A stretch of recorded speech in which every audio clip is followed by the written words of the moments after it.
Joe Rogan says you have to wear headphones so that you don't try to talk over each other. Nice. It's like podcasting 101. Okay. And I'm working on my Joe Rogan starter kit. I like it. Podcast, jiu-jitsu. I feel like I need at least a blue belt for it to be official. Okay. You know, I'm like mostly eating meat. Okay. I think that's the Joe Rogan starter kit. Mark Iorio, welcome to the show. Oh, thanks for having me. This is exciting. Yeah. So this is our Coalesce Fitness Solutions podcast. This is Mark Iorio. For anyone who doesn't know you, you were my business partner when we opened CrossFit Coalesce and CrossFit Quorum. We separated during a divorce. It was my best divorce. It was my smoothest, for sure. So it's been, 4 years? We were together for 3, and then it's been about 4 years now. We separated our businesses, and you've moved on to other things. And mainly the thing I wanted to talk about was All Natural Unstoppable Supplements, which is your supplement line that you just put out or just started distributing, 6 months ago now? Yeah, just about 6 months. Yeah. So, we had always talked a lot about paleo and whole food diet and like getting nutrition from natural sources, right? Like we started years ago doing 6-week challenges, and one of the things that we always talked about was the first thing we ever talked to anyone about was nutrition, right? We always started with what are the best things for you to eat and what are going to be the things that you need to eat to kind of like change what you're coming in with. So, how did you start out with whole food nutrition? And let's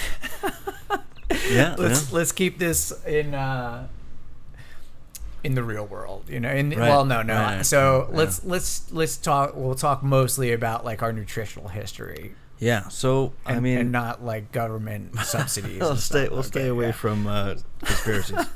Well, I started with martial arts with my father, and bodybuilding with my still training partner, Matt.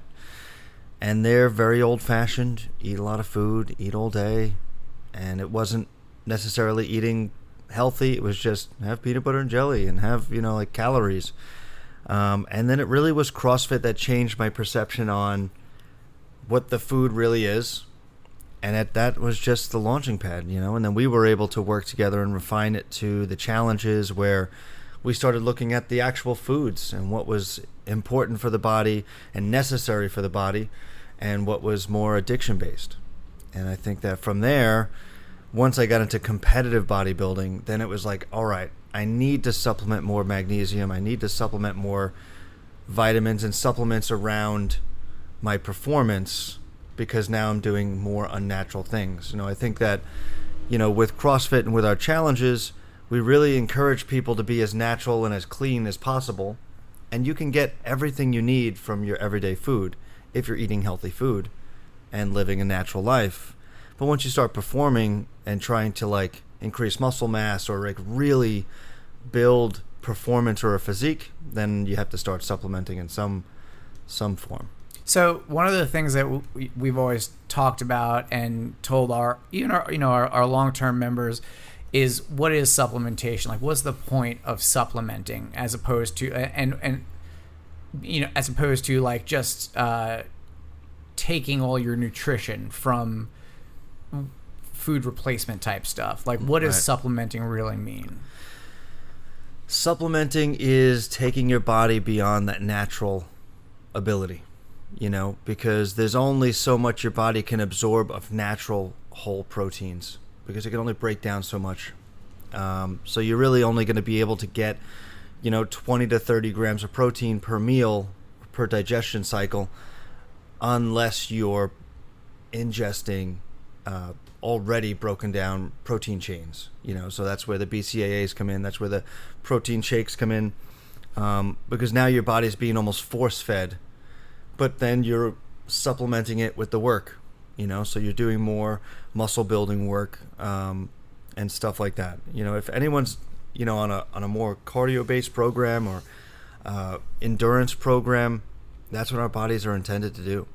But if you're trying to hold on more natural mass than your body is naturally, biologically meant to hold, then you have to supplement. Right, because supplementing is getting you those. So we always talked a lot about getting your macros from your food, right? Your protein, your your carbs, and your fat come from your food. The hardest thing to kind of cover is the micronutrients, the things that are vitamins, the minerals. Even being able to get enough protein in, especially on like a bodybuilding type or a hypertrophy cycle where you're trying to put on mass, like you were just talking about. Trying to ingest the amount of protein that you're really looking to when you're looking to put on some mass gets difficult without supplementing protein. I mean, you and I can do it. We like to eat steaks by the package full. But for someone who's just starting to get into training, whether that be CrossFit or powerlifting or any sort of resistance training, we always talked about like protein being that kind of cornerstone of the meal. So whether you talk about a palm-sized portion of protein or weighing it out to 3 to 4 ounces of protein, depending on male, female, size of the body, whatever it is, protein is probably one of the more important ones because we can get our carbs pretty easily. Like that's the easy one to kind of hit because for sure. If you can't eat large portions, a spoonful of honey covers 15 or 20 grams of carbs.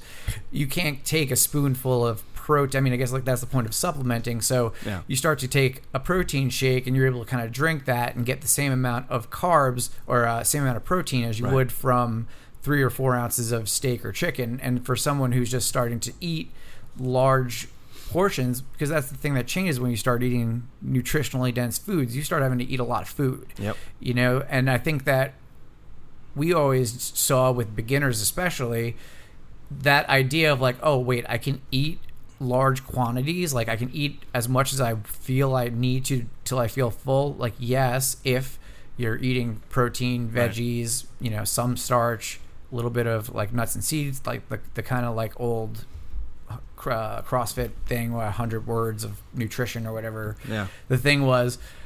But then there's those gaps that you feel. You start eating all those veggies and you're like, okay, I want to get healthy, I want to lose weight. And you can't cover all those needs with just your nutrition. Trying to cover the micronutrients alone is hard. You start talking about multivitamins. But then you go, okay, I'm going to start to supplement. Let me go to the health food store or the supplement store and I need to get whatever, magnesium or vitamin C or creatine or whatever the thing is that people think they need more of or that they've decided that they need more of, usually after doing some kind of like nutritional tracking, like, hey, I'm only eating this and I need more of this and I'm not getting enough of this. And some of that stuff is high level stuff. People should go see a nutritionist. But for the average person, there are big changes that you can make and still kind of know what needs to be covered. Right. So when people go to the supplement store, what's like the problem that All Natural Unstoppable is trying to change with the types of products that you're offering? So, getting into the natural bodybuilding, you've known me for years, so it's like I tried to be as natural as possible, and kind of like arrogantly rub it in people's faces that you can be fairly fit, you can be muscular, and you can be healthy and perform well. You may not be the best at your sport, but you can perform well and still be natural, still be thinking about the longevity and the health of your future, and when I got into natural bodybuilding, it's plagued with bullshit. You have overstim pre-workouts. You're getting 400 or 500 milligrams of caffeine in a single dose of pre-workout, and that's going to destroy you. And people don't think years later what it's doing to their adrenal glands, to their digestive system.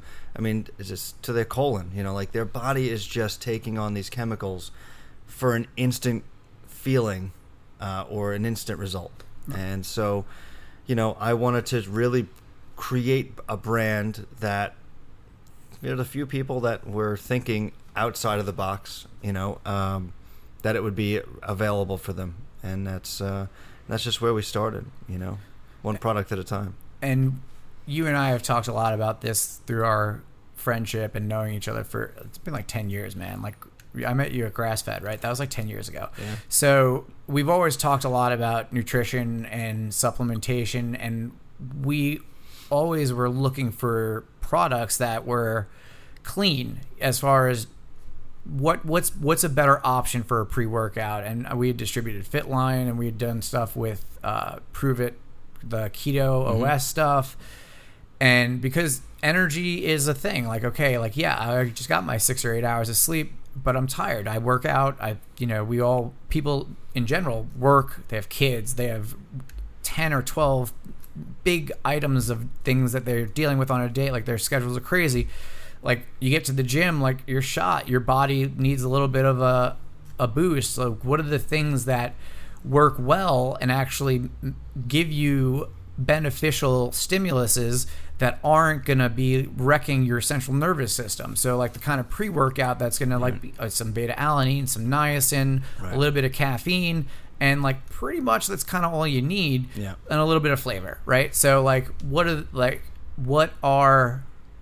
your like your value system based around what you're putting into all natural unstoppable supplements? Yeah, so we look at, whenever we're doing a trade show or a show or something, we're sharing the supplements, the first thing that we tell people is we're supplement based, not stimulant based. And we try to get people away from, I know we have energy drinks, like we're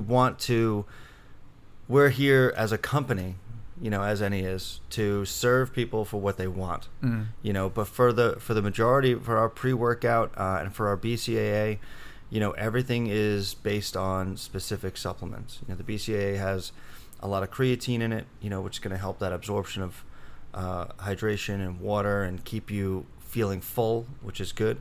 And then our pre-workout has a lot of glutamine in it, and that glutamine is going to help your body digest the proteins and, protect your body when your muscles are breaking down. And so like that supplement-based product is everything. Like you said, there's so many beta-alanine and arginine, and you have the niacin's great because companies will use the cheaper niacin, which will give you that flush. And the flush is, it's good because it's working. But the problem is people don't like it. It feels like they got a sunburn. So they're like, I feel hot, I feel red, I don't feel good. So they have like, the non-flush niacin now, which is great because you can put amounts of niacin that you need in a product that are going to help the blood vessels open.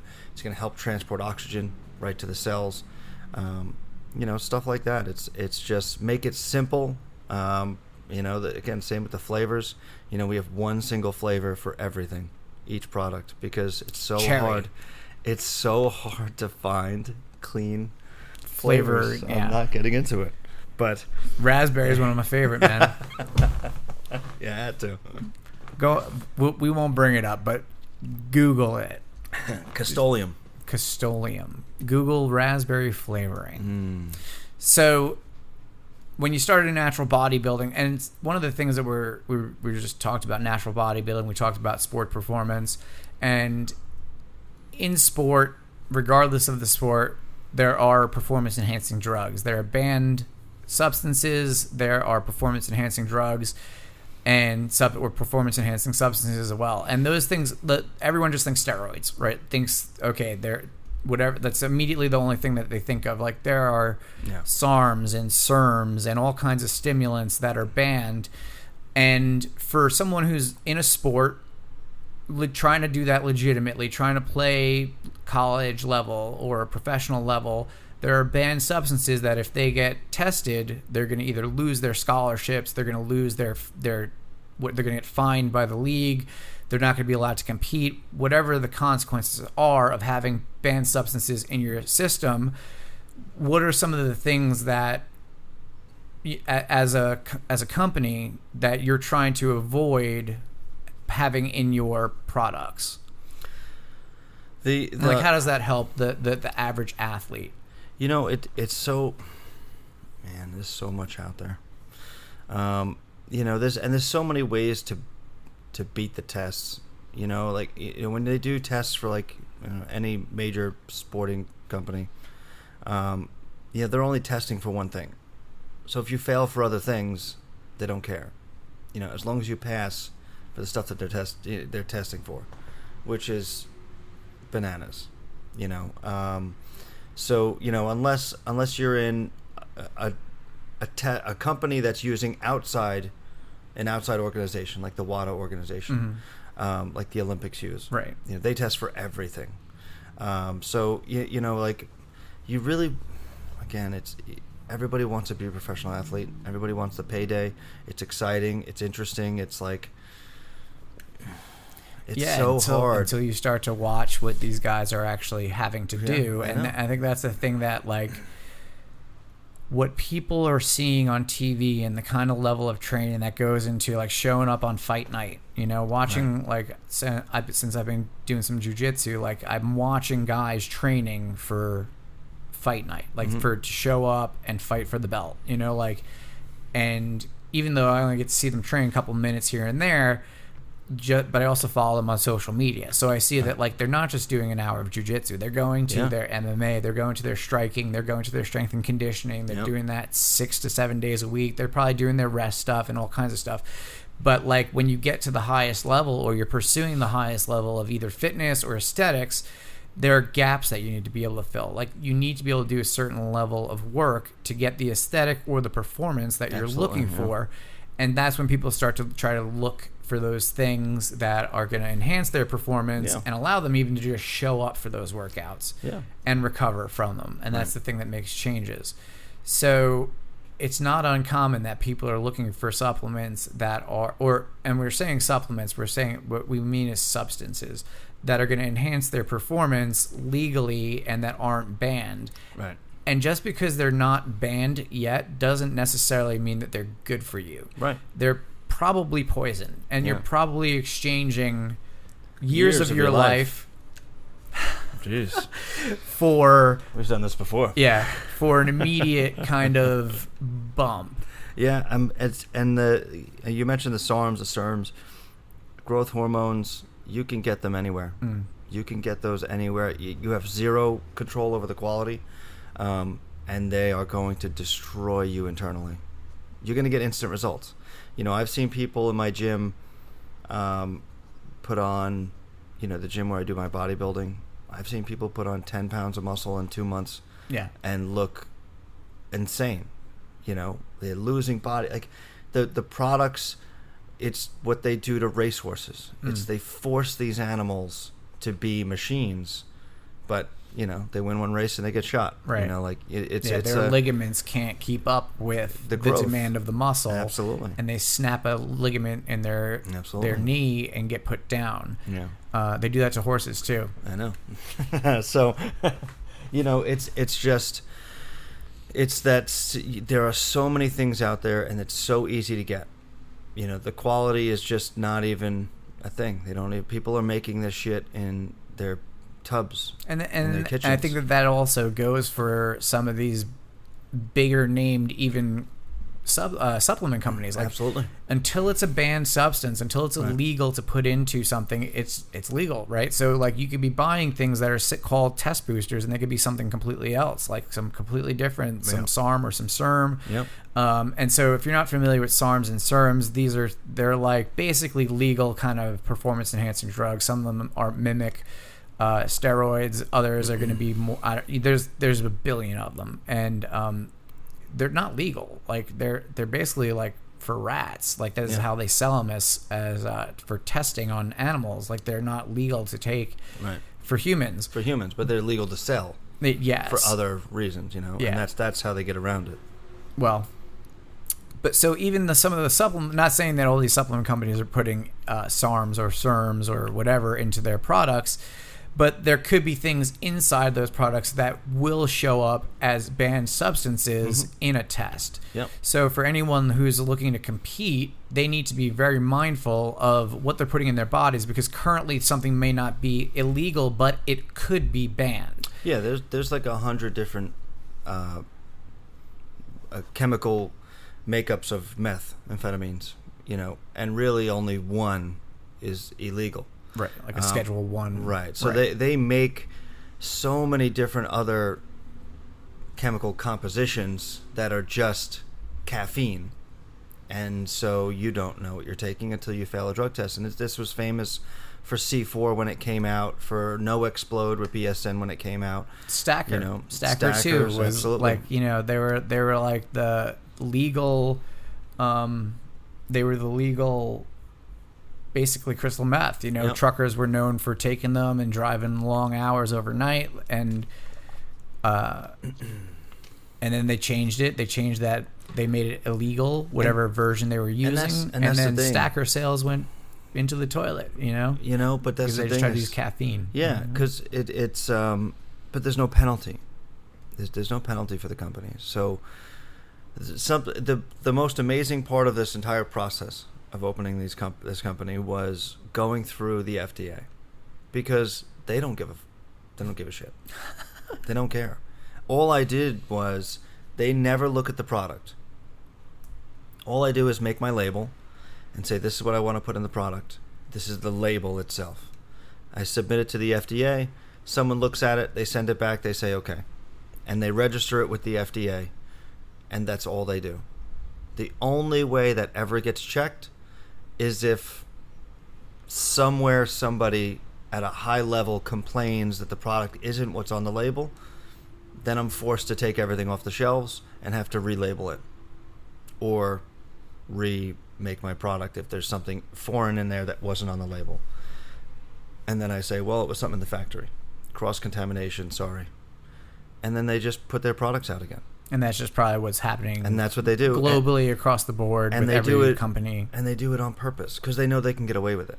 And companies that sell stuff off the shelves like nothing, they have nothing to worry about. They're not losing anything, So, like the integrity of these companies when you're buying a pre-workout or you're buying something, if anything says proprietary blend or, some kind of matrix or focus or like anything that makes it where it just lists everything and says, this is 1,000 milligrams, but they don't tell you what is what. Yeah, what's in the proprietary blend. Right. Then you really are taking a risk.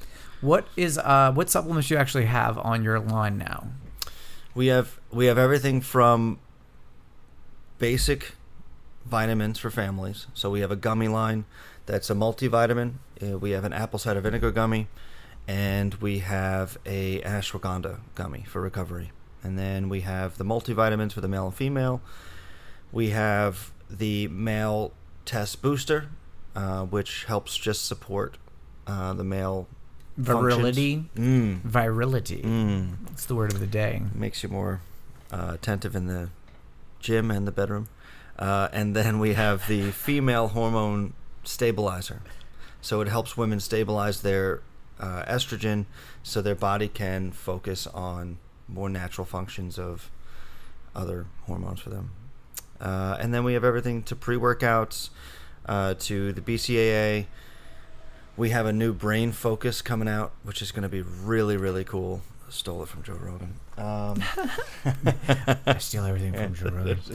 He's got a great product. The On It stuff. The On It stuff is a great product. I can't take 5-HTP. Is that, you have that in there? No.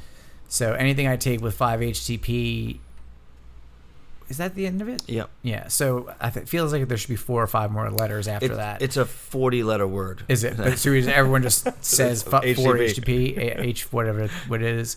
Like anytime I've taken that or anything with it in it, the kind of dreams I have just get too weird, It holds you down. Yeah, like I don't feel good after it. So that's from Brain Food. No, what's the On It? I think it's Brain Food. Brain Food is a playlist on Spotify. Nice. I forget what it's called. It doesn't matter. We're talking about All Natural Unstoppable, not On It. Yeah. Rogan can talk about On It all he wants. So yeah, anything with 5-HTPC. Also, what's the other one that's in there? That's very L-citrulline. Is that a? Yeah, citrulline is an. That's part of the sleep blend kind of stuff often. Or is that different? No, it's different. I'm thinking of something else. Yeah. Anyway, What's your favorite out of all that stuff? What do you? Oh, that was did you have a CBD thing that you were working on? I do. We have a CBD line that we are working on right now, which is going to be really cool. Yeah. So it's going to be drops for the nighttime, and we have gummies coming out for the daytime for just focus, keep you mellow, keep you, focused. Did you find it hard to make the gummies, like as far as finding products that you were... The gummies are hard because I wanted to source sustainable and natural gelatin, and that was really hard. But it was expensive. It's not necessarily hard. It's expensive. Right, so it drives the cost of... Right. So, like you can get cheap gummies, but the gelatin that you're using is plastic. It's basically plastic. Like a molecule away. Right. A molecule away. So it's not really digestible, but your body doesn't get affected by it, But there's a lot of health benefits to gelatin. When you get that bone marrow and you're getting that collagen, it's super beneficial when it's natural. So that was the hard part about the gummies. Is that still coming from horses? A lot comes from horses. Yeah. Yeah, I mean, for the amount of... I know that that's demand, why vegans don't eat gelatin, because it comes from the hoof. Or is that... all bones. It just comes from leftover bones, horses, cows, cattle. So it doesn't matter. Yeah, just any livestock. Bone marrow. Bone marrow. Makes gelatin. Mm-hmm. When I was young, my stepdad used to suck the marrow out of I don't know if it was Liver King. Yeah, no, this was like way before Liver King. This had to be the 80s. So there was no internet. He might have been the first Liver King had there been internet. Nice. But I mean, that was not I think that one of the things that Liver King brings up, and that some of these heart and soil companies that are doing these organ supplements now. That's like a big thing. Is liver supplements and pancreas supplements and testosterone coming. So if you look at the heart and soil, and I think there's caveman or no, what do they call that? Ancestral something or other. Something like that, yeah. They're putting out all these things that are coming from liver, ground up liver, whatever, however they're making it, and they're coming at it from all of the organ meats that our ancestors used to eat, right? Because they didn't waste it. If they were hunting for their food, that deer, that elk, whatever it was that they caught, they were going to eat everything on it that's edible, because they might not catch another deer for a day, 2 days, 3 days, whatever it is. And we stopped doing all that because our palates got used to sugar. Sweet. It's very hard to eat liver when you're used to Doritos. But when you're used to steak, it's not so. It's still, for me, I don't really love it, But I try to eat a little bit more red meat. I've been eating red meat again. I feel great. When I eat mostly chicken and eggs, not as great. Red meat does it. And so that was the thing they started saying, is that those supplements or those nutrients that are coming out of bone marrow, that are coming out of organs, we're not getting that stuff anymore, because we're eating very plain, just the meat off of the muscle or whatever, and losing all that stuff. But I remember watching my stepdad just draw the marrow out of the bone. I feel like it's lamb or probably steak. There's something with a big eye in it with bone marrow, and he would just suck it out. Could have been a beef. I don't know what part it would be though. I feel like it might have legs. I feel like it was lamb. Hips. Anyway, it doesn't matter.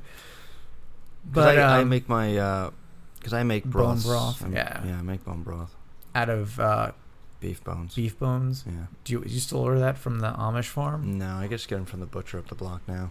Oh, they ain't grass fed. No, you ain't getting that grass fed bone marrow. No.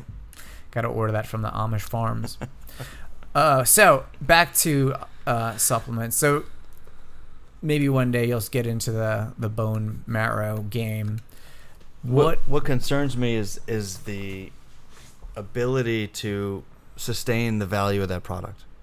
Oh, the bone marrow stuff. How many or grass-fed livers are you finding to make a commercial product? Well, if they can make a commercial, I would imagine there's probably a lot, because that's a byproduct of every animal that go. I don't know how much liver it takes to make a capsule, but Right. I can't imagine it's much. So how much all the liver and pancreas and heart of every grass-fed cow that's being sold as grass-fed beef, like something's got to happen to those. And if they have enough meat, I mean, I guess it's a much smaller organ compared to, I don't know. That's not our job. We don't have to figure that out. I guess that's up to them to figure out how to source their supplements. Suspect. So, any final thoughts on All Natural Unstoppable, future of supplements? Yeah, I mean, I think that we're not anywhere near the end of people trying to find ways to, cheat. Okay. So I think that it really is not even in my focus. I don't even think about it, because the people who are going to do SARMs or take growth hormones, then they're going to overlook my products because they're looking for the cheapest way anyway. And again, not knocking any other products, but you can get, another pre-workout for $20, $15 for a month, where mine's $35, $40. So, people are looking for the shortcuts. They're going to look for the shortcuts everywhere, and that's okay. And it's just like that in all things. The more natural the product, the higher you're going to end up paying for it, whether that's grass-fed beef or a more naturally sourced supplement. And that's sort of the dilemma of health and wellness in the world, really. But the more expensive or the cleaner something is, the less, or the more organic something is, the less chemicals being used to make it grow faster, the more expensive it is. Trying to eat locally sourced vegetables, that are grown with but you need less of them. Right. Like for what you're doing, when you're on a regimen of growth hormone, you can't miss a day. Like it's like you're on your schedule, and that goes for most testosterone, any other hormone, where you're taking a schedule of programming or a schedule of a product. You have to stay on that schedule.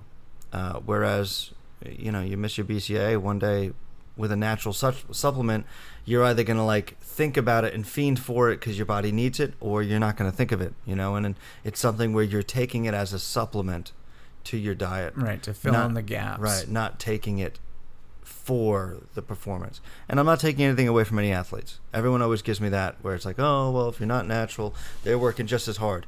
They're probably working harder. Good for them. But at the end of the day, where is that going to lead them as opposed to, a more natural lifestyle?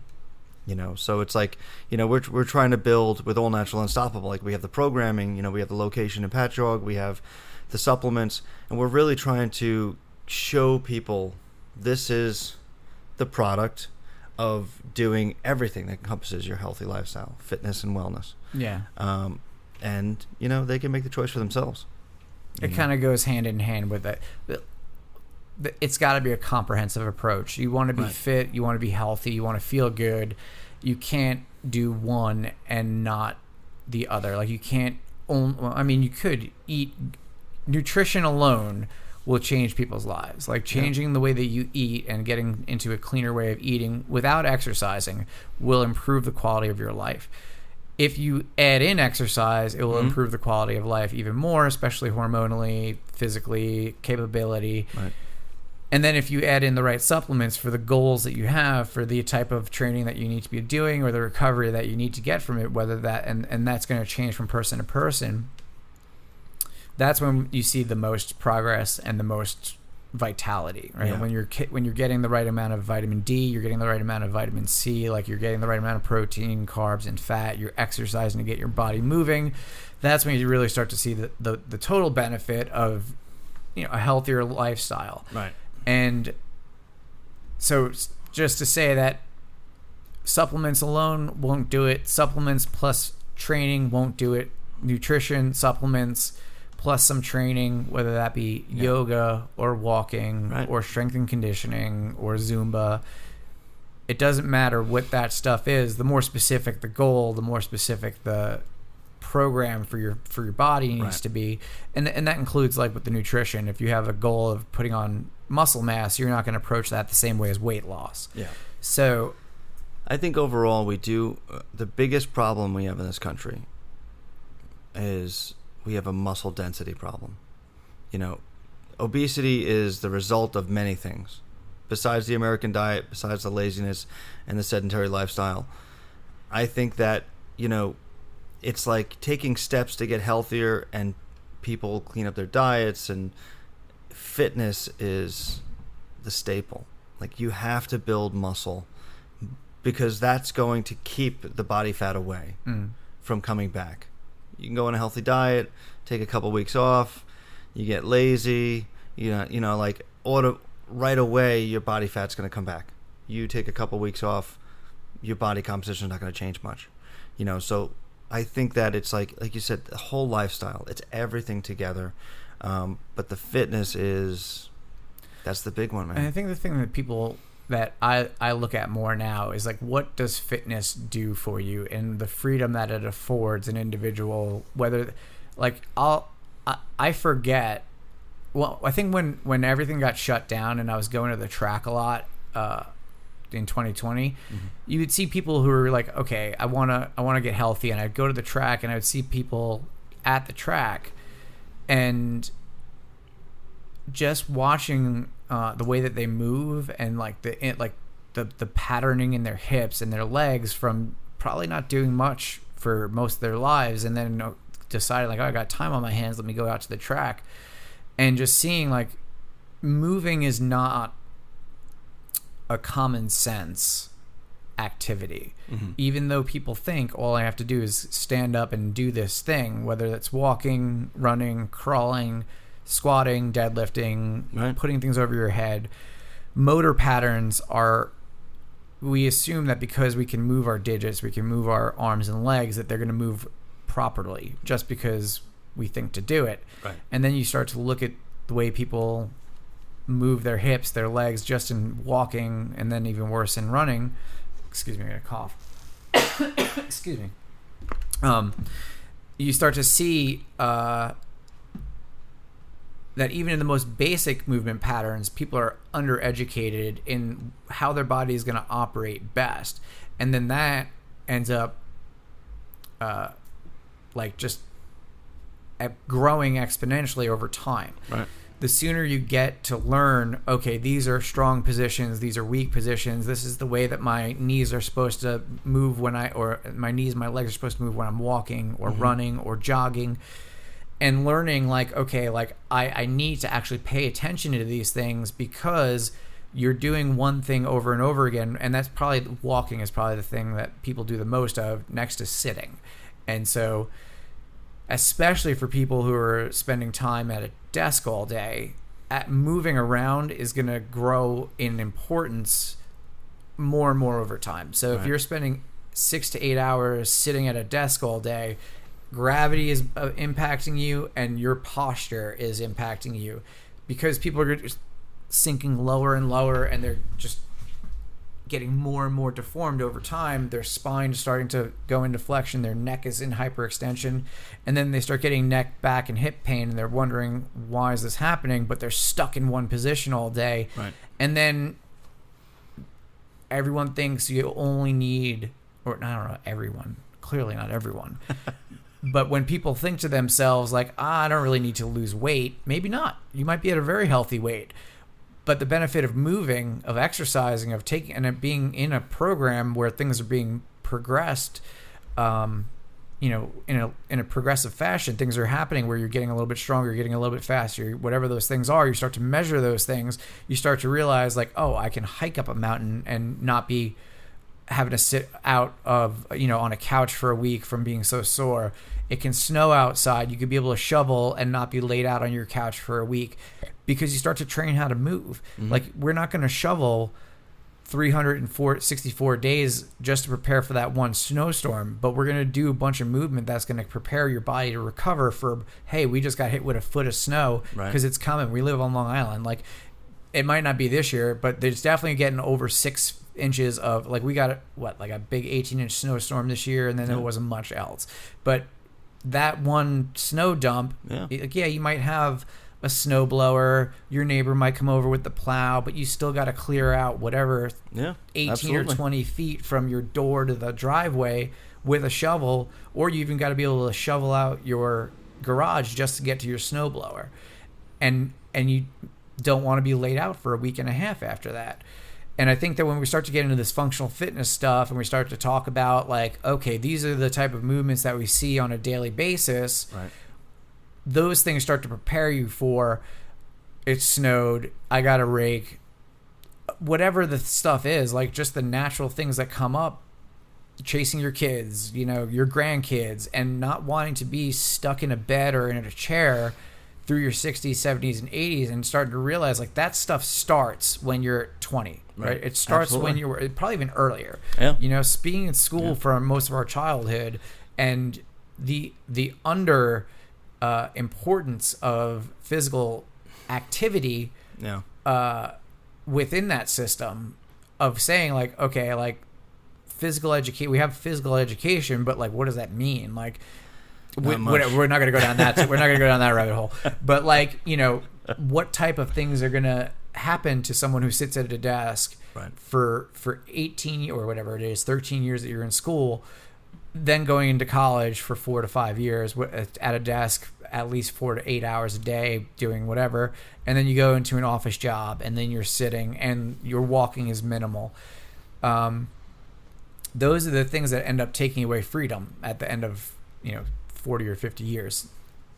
And I imagine that most people's goals is to not be wheelchair bound by the time they're 60 or 70. I think the problem is they don't think about it. I imagine that some people don't think about it. And I imagine that when it starts to decline, they assume that it's over. Right. I know people in my family that are in their early 60s, and they're walking around like they're in their 80s. Like there's nothing they could do about it. Mm-hmm. And it's just because of accidents, because of, whatever those things are, the list of traumas that happen to our body. And like there's stuff that comes from that.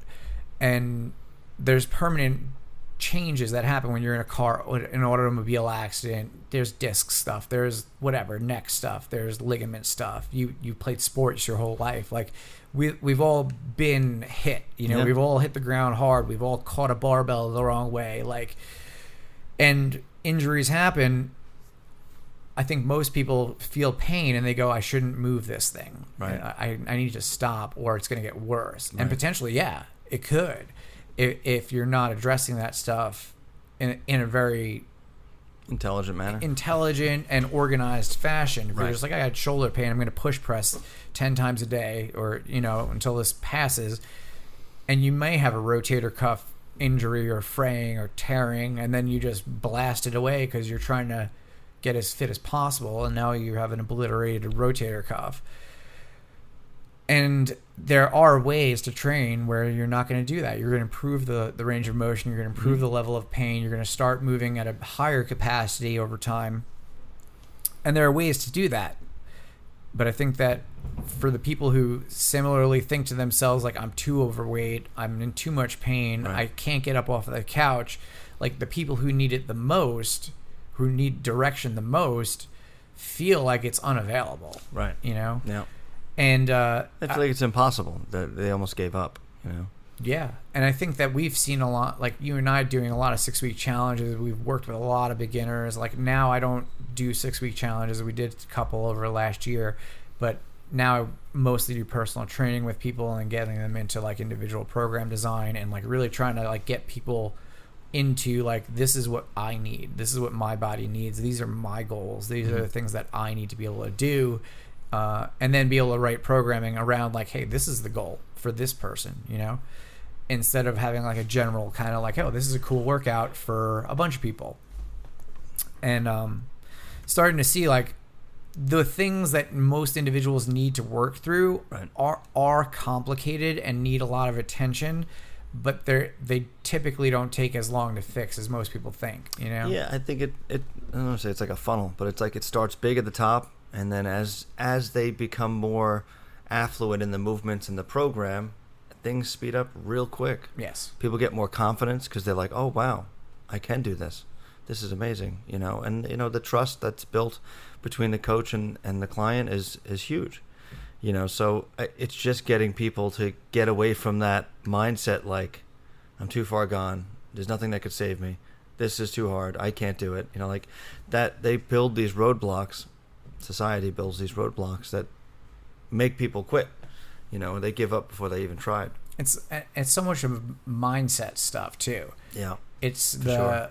It's that, like, oh, that person can do it, but I'm different. Right. And I experience it. There's a billion things that I do or want to be able to do that I'm like, I don't know, maybe not, probably not me, not now. I waited too long, and then you start to go like, so one of the things I always try to do is like pick a new thing. I like get into like, I've taken some improv classes, I've taken some jiu-jitsu classes, like I write music again, like I'm doing things so doing things regularly that are new and a little uncomfortable because you want to grow as an individual.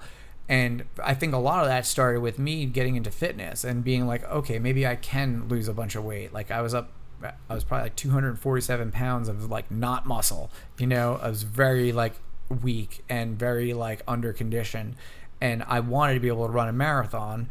And so like that was the stuff I got into, was running, and I developed overuse injuries from that. Then I got into CrossFit, and that taught me a lot about like that culture, taught me a lot about all the other stuff, like the nutrition and the sleep, and like you got to be able to train hard. You got to be able to like go like, okay, this is a hard workout, I need to be able to get through this. I don't think I need to do that 5 days a week anymore. I think I need more strength work and more monostructural, like single, like I like to run, and I'm running more lately. I want to be able to run far regularly without like feeling like wiped out, because I used to be able to run easily 7 miles and maintaining under an 8-minute mile for that. And now like I could probably make the 7 miles, but it's definitely like closer to a 10-minute mile. And that's something I want to have back in my tank.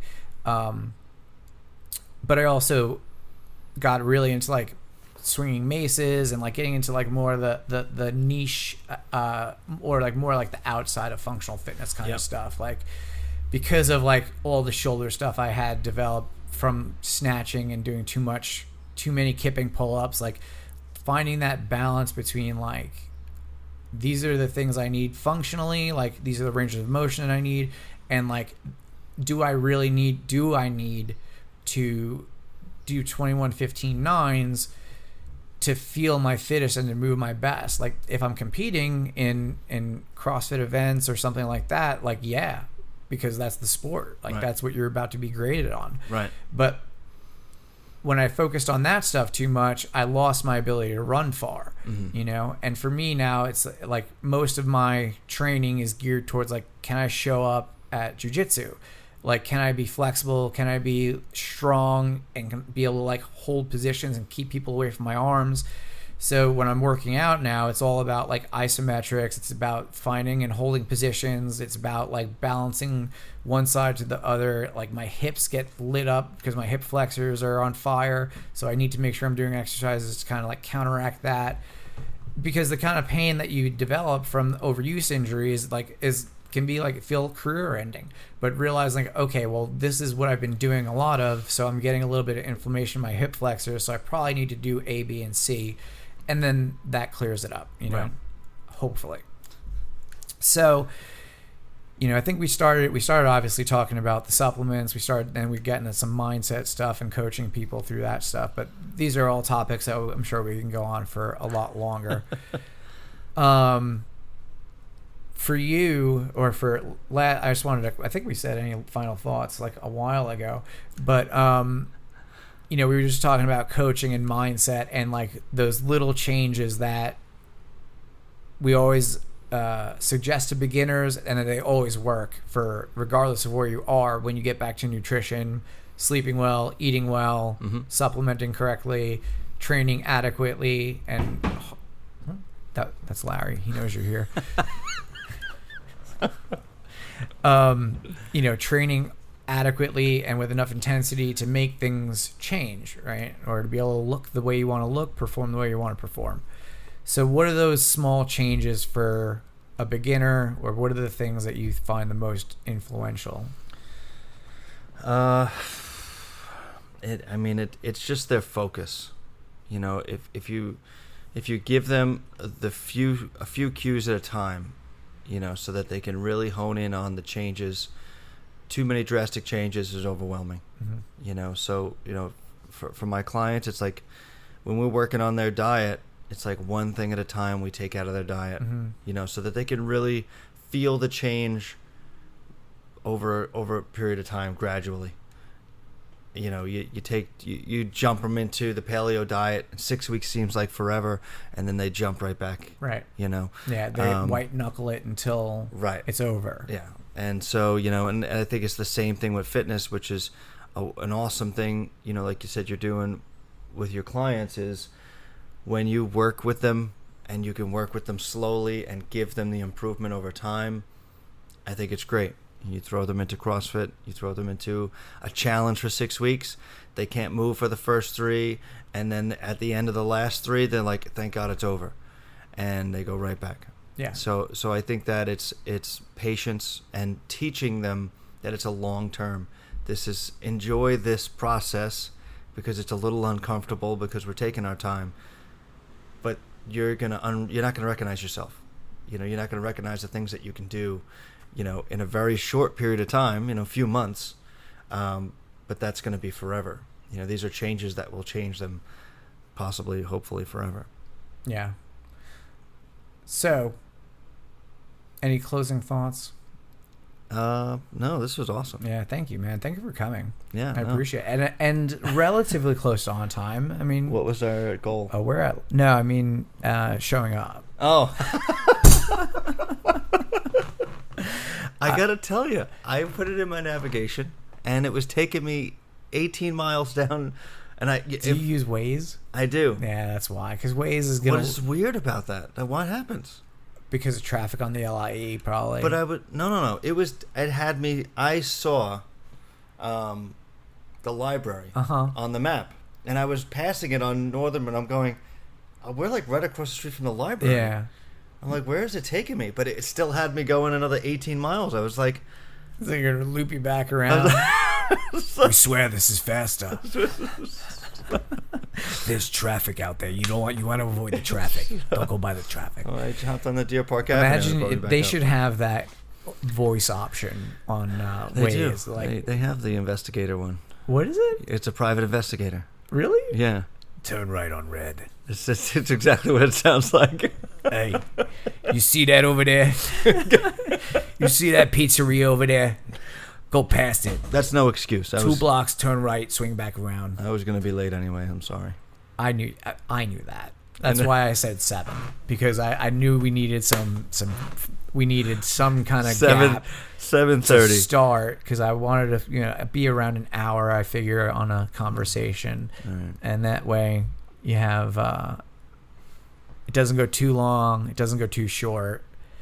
I feel like in like 20 minutes you can kind of cover everything, but it loses like that natural feel. You know, I want it to be a more like, hey, let's see where the conversation goes. And, you know, also being able to talk for an hour it's hard for people. You know, being able to listen for an hour is hard. Wow. So yeah, we made it. We got here.